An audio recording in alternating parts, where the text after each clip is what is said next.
Praise lord. వాక్యంలోకి వెళ్లే ముందు ప్రార్థించుకుందాం. స్తుతులకు ఆశీనుడైన దేవా, నీకు స్తోత్రములు, నీకు వందనాలు నాయన. గడిచిన కాలం అంతే మమ్మల్ని కాచి కాపాడినందుకు నీకు వందనాలు నాయన. గడిచిన విశ్రాంతి దినం నుంచి విశ్రాంతి దినం వరకు మమ్మల్ని కాచి కాపాడినందుకు నీకు వందనములు నాయన ప్రభా. గడిచిన పునరుద్ధాన దినం నుంచి పునరుద్ధాన దినం వరకు మమ్మల్ని కాచి కాపాడినందుకు నీకు వందనాలు నాయన. నాయన ప్రభ, మేము క్షేమంగా ఉంచినందుకు నీకు స్తోత్రాలు నాయన ప్రభ. నీకు హృదయపూర్వకంగా వందనములు చెల్లించుకునిచున్నాము నాయన ప్రభ. మా హృదయములు మార్చు, మా మనస్సు మార్చుమని అడుగుచున్నాం ప్రభ. ఎన్నో వాక్యములు వింటున్నాము, ఎంతోమంది ప్రభ వాక్యం చెప్తున్నారు, అయినను సరే మా హృదయములను మారట్లేదు నాయన ప్రభ. మాకు మారు మనసును దయచేయమని అడుగుచున్నాం ప్రభ. వినుట ద్వారా మాకు విశ్వాసం కలుగుటకు సహాయం చేయమని అడుగుచున్నాం ప్రభ. జ్ఞానమును దయచేయమని అడుగుచున్నాను ప్రభ. తెలివిని దయచేయమని అడుగుచున్నాను ప్రభ. ప్రతి ఒక్కరి కుటుంబంలో శాంతిని సమాధానమును దయచేయమని నా ప్రార్థనను నీ పాద సన్నిధి చేర్చుకోమని అడుగుచున్నాను తండ్రి, ఆమేన్. ఈరోజు దేవుని వాక్యము యోహాను 6:56 చూద్దామండి. నా శరీరము నిజమైన ఆహారము, నా రక్తము నిజమైన పాపమునై ఉన్నది. ఎలా ఉన్నదండి? దేవుని శరీరము నిజమైన రక్తము, నిజమైన నా శరీరము తిని నా రక్తము త్రాగువాడెవడో నిత్య జీవము గలవాడు, అంత్యదినమున నేను వానిని లేపుదును. ఎవరండి? దేవుని శరీరము తిని దేవుని రక్తము త్రాగువాడు అంత్యదినములలో లేపబడునన్నాం. మనము బల్లారాధన తీసుకుంటున్నాము, అది బల్లారాధన అని మనం అంటున్నాం. దేవుడు ఏమంటున్నాడు? నా శరీరము తిని త్రాగి ఎవరైతే మృతులందు లేపబడునో అని చెప్పుచున్నాం. మృతులు అంటే చనిపోయి లేచటం కాదు, వాక్యము ద్వారా మనం లేపబడుట. మన శరీరం, ఎవరి శరీరము? నా శరీరము తిని నా రక్తము త్రాగువాడే నిత్య జీవము గలవాడని వచ్చినాడు. ఎలా అండి? దేవుని రక్తము తాగి శరీరం తినువాడు మాత్రమే నిత్య జీవము గలవాడని చెప్పాం. దేవుని శరీరం అంటే మనకి ఎలా ఉన్నట్టు శరీరం కాదు. ద్రాక్షారసమును రొట్టెయ్యు కూడా దేవునికి ఇచ్చి దేవుడు ఆశీర్వదించి నేను వచ్చేంత పర్యంతము వరకు కూడా ఇది జ్ఞాపకము చేసుకోమన్నాడు. ఎప్పుడు? సిలువ వేసే ముందు. అది మనము నెల కూడా బల్లారాధన తీసుకుంటూ ఉంటాము, దాన్ని బల్లారాధన అని అంటాం మనం.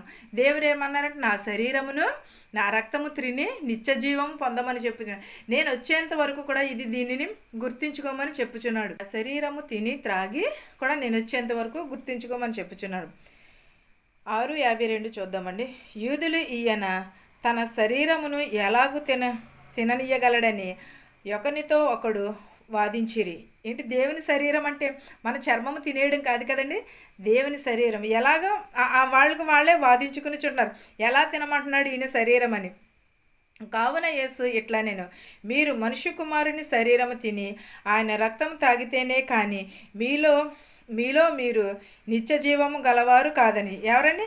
దేవుని శరీరము రక్తమును తాగిన వారు మాత్రమే దేవుని నిత్య జీవము గలవారు కారని చెప్పుచున్నారు. మీరు మనుష్య కుమారుని శరీరము తిని ఆయన రక్తము త్రాగితేనే కానీ మీరు జీవము గలవారే కారని చెప్పుచున్నారు. తన శరీరము తిని త్రాగు నిత్య జీవము గలవారు మనం.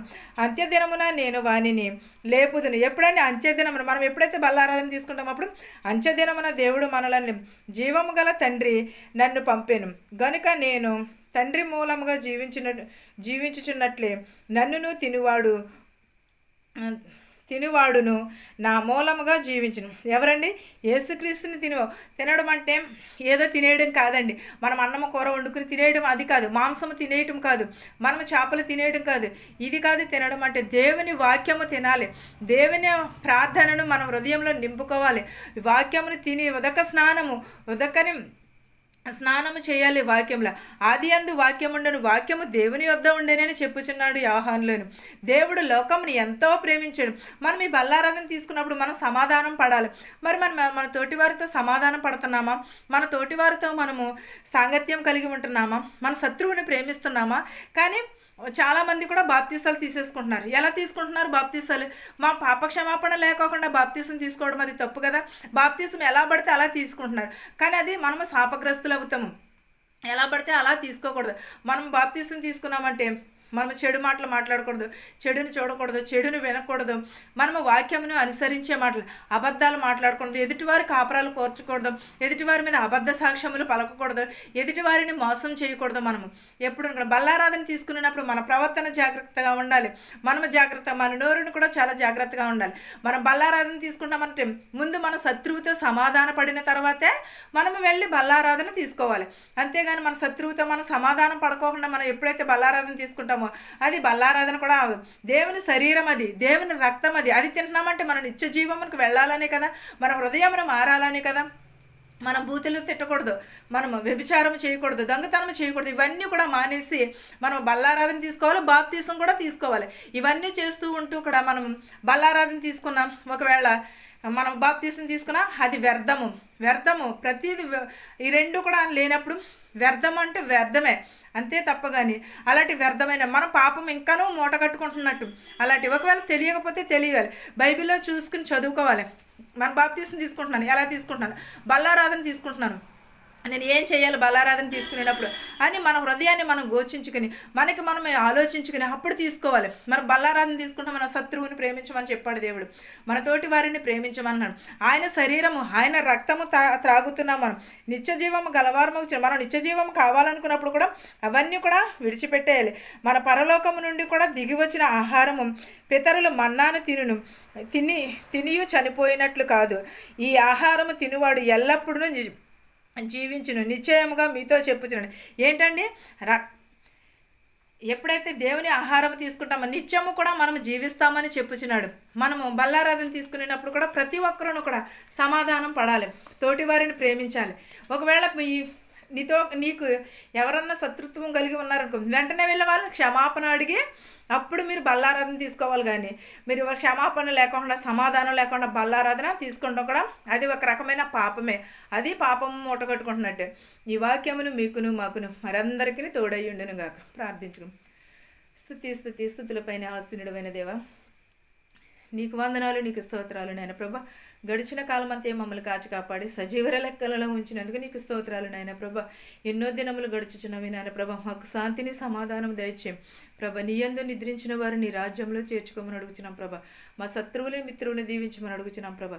ధనికులనేమి భేదాలనేమి దీవించమని అడుగుచున్నాం ప్రభా. ప్రతి ఒక్కరి కుటుంబంలో శాంతిని, సమాధానం దయచేయమని అడుగుచున్నాం ప్రభా. ఎవరైతే వాహనములు నడుపుచున్నారో ప్రభా, వారి వాహనములను ప్రభ నడుపుచుండగా ప్రభా, వారి గృహాలకి సురక్షితంగా చేర్చమని అడుగుచున్నాను ప్రభా. ఇతర దేశంలో పనిచేసుకుంటుండగా ప్రభా, వారికి శక్తిని, బలమును దయచేయమని అడుగుచున్నాను ప్రభా. ప్రతి ఒక్కరిని దీవించి ఆశీర్వదించమని అడుగుచున్నాను ప్రభా. ప్రతి ఒక్కరి కుటుంబంలో శాంతిని, సమాధానమును దయచేయమని అడుగుచున్నాం ప్రభా. ఇతర దేశంలో పనిచేసుకుంటుండగా వారికి శక్తిని దయచేయమని, మెడికల్కి వెళ్ళిచుండగా మెడికల్ అంతట్లో ఉండమని, అనాథ బిడ్డలను, గుడ్డివారిని, కుంటివారిని కూడా దీవించమని అడుగుచున్నాం ప్రభా. వారిని బాగు చేయమని అడుగుచున్నాను ప్రభా. వృద్ధాప్యంలో ఉన్న వారిని దీవించమని అడుగుచున్నాం ప్రభా. బీపీ, షుగర్లతో బాధపడుతున్న వారి కంట్రోల్లో ఉండేటకు సహాయం చేయమని అడుగుచున్నాం ప్రభా.